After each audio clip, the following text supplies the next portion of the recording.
The verdict of shadows. The courtroom stretched before her like an endless canyon of judgment. Dr. Maya Chen stood in the center of a circular platform, her wrists bound by energy cuffs that hummed with a soft violet glow. Above her, arranged in ascending tiers that seemed to reach toward infinity, sat the judges of the Interstellar Tribunal. 73 species were represented here, each face more alien than the last. Some had eyes that glowed like distant stars. Others had no eyes at all, perceiving the world through methods Maya could barely comprehend. She was alone, the only human in a room built to judge the fate of worlds. The air tasted metallic, filtered through systems designed for a dozen different atmospheric requirements. Maya's breathing was steady, controlled.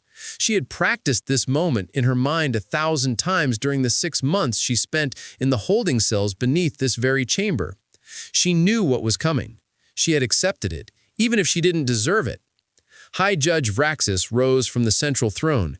His species, the Keltorians, resembled massive serpents with 6 arms and faces that shifted like liquid mercury. When he spoke, his voice resonated through translation implants embedded in every being present. Dr. Maya Chen of Earth, Vraxis began, each word deliberate and heavy.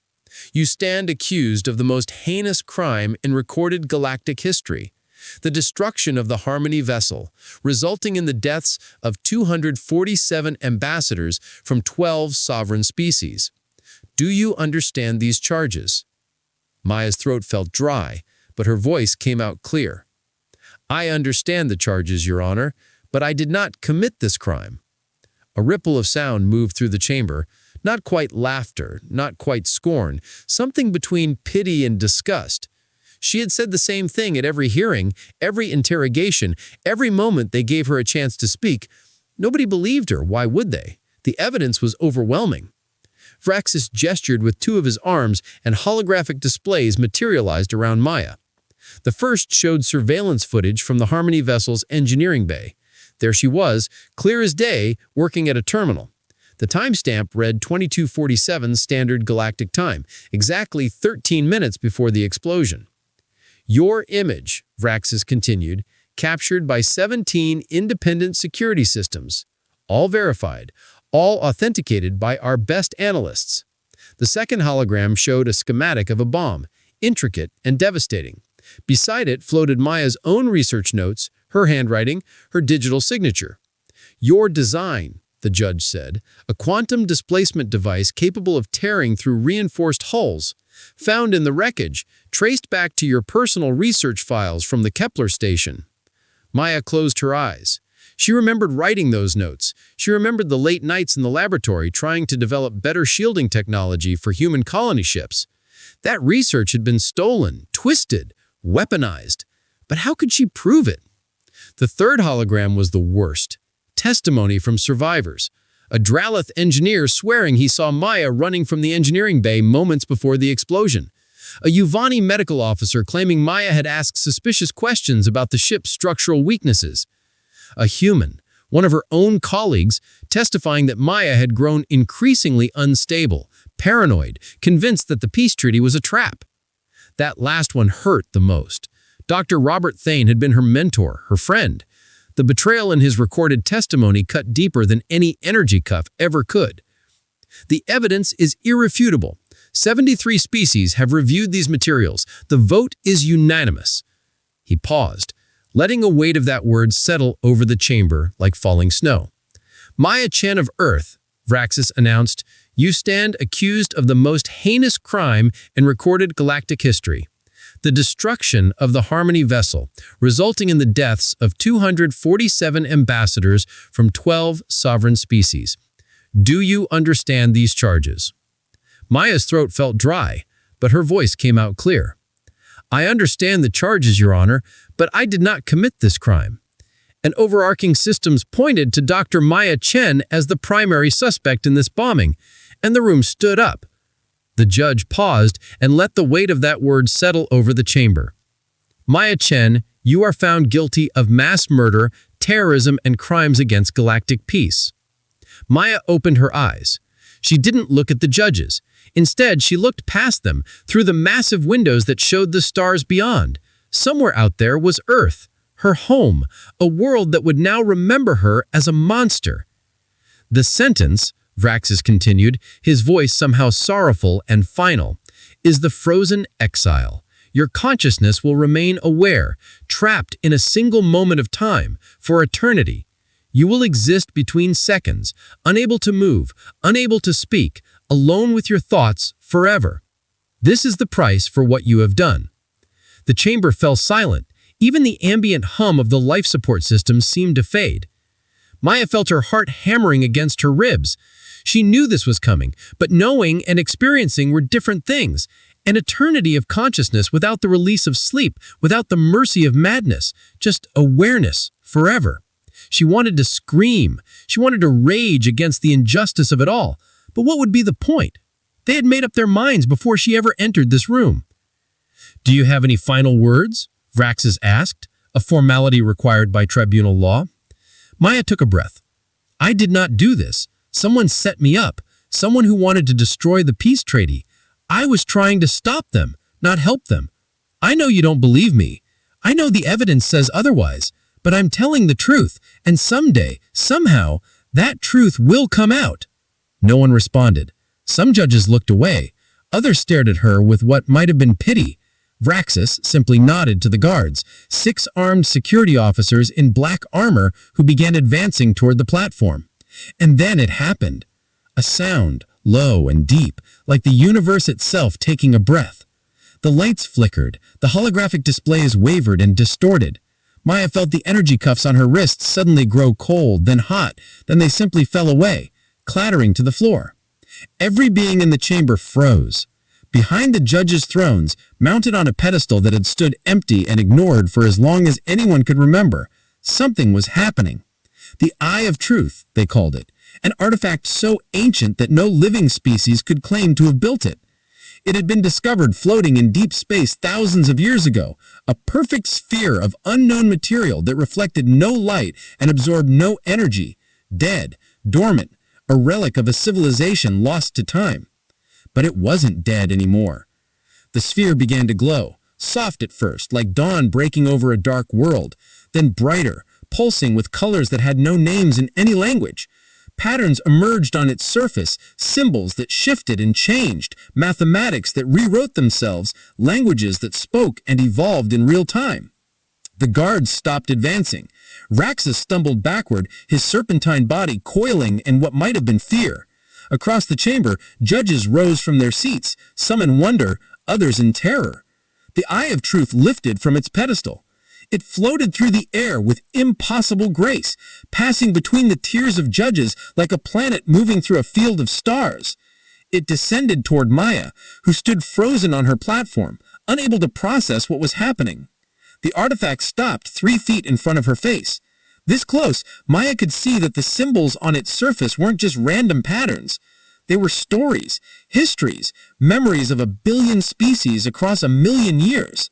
Knowledge beyond comprehension, all contained in this single perfect sphere. Then it spoke.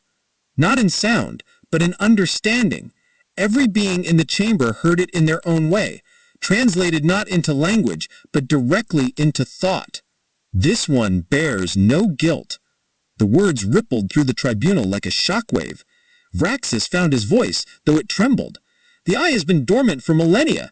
This cannot be real. This must be some kind of trick." The eye pulsed brighter, and suddenly the air filled with new images. Not holograms, but something more real, more solid. Memories pulled from the fabric of space and time itself. Maya saw herself 6 months ago, working late in the laboratory on Kepler Station. She remembered this night. She had stayed behind to finish calibrating the new shield harmonics. Everyone else had gone to the celebration dinner, preparing for the next day's departure to the Harmony vessel. But in the artifact's memory, Maya saw what she hadn't seen then. A figure entering the lab after she left, moving with purpose, accessing her terminal, copying her research, her notes, her digital signature. The figure turned, and Maya's blood ran cold. Dr. Robert Thane, her mentor, her friend.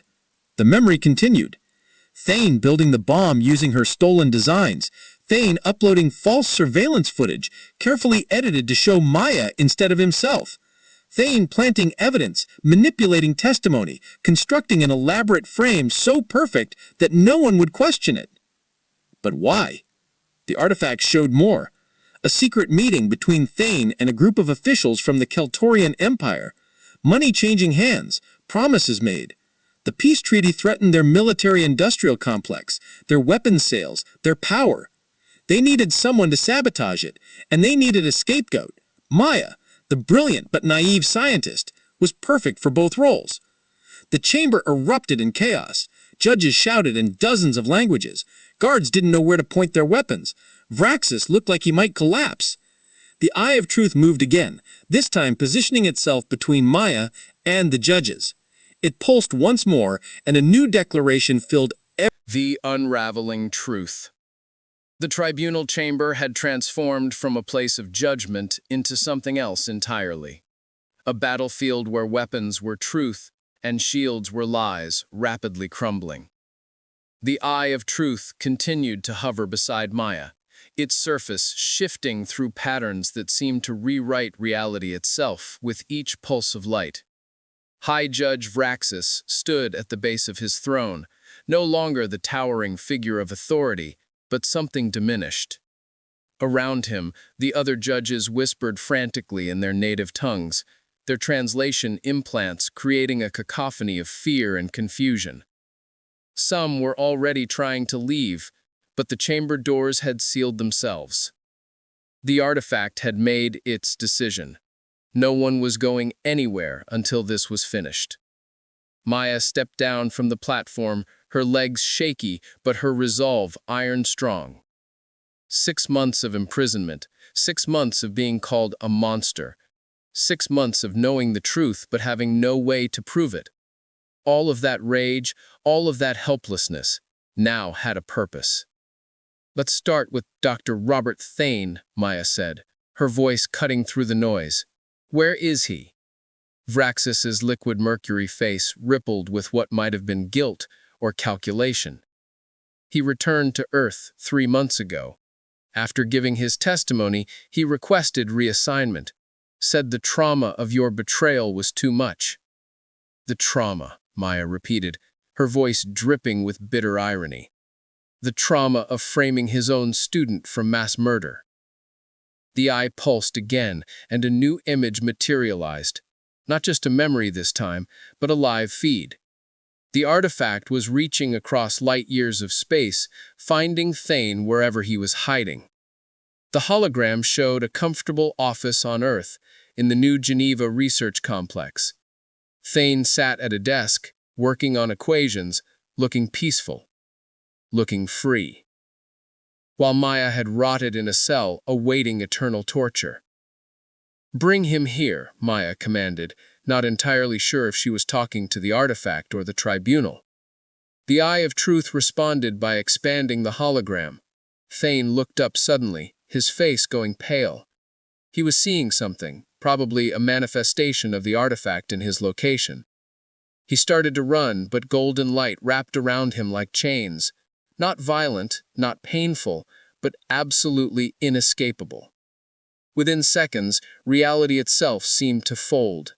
A portal of shimmering energy opened in the center of the tribunal chamber, and through it stumbled Dr. Robert Thane, the man who had destroyed her life.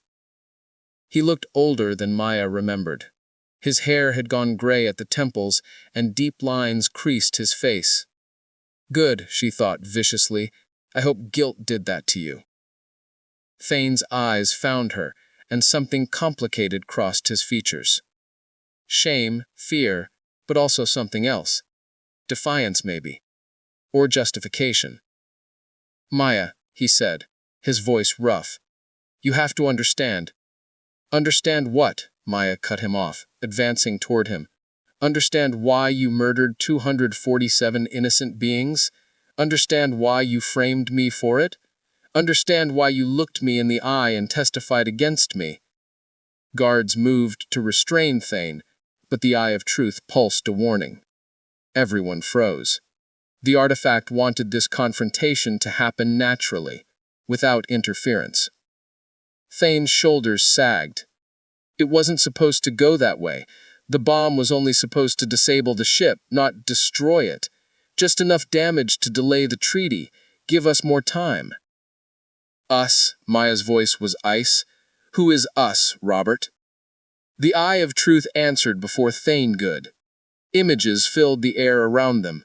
A network of conspirators spanning multiple species, weapons manufacturers who would lose fortunes if peace took hold, military commanders whose power depended on constant conflict, politicians whose entire careers were built on fear of the other.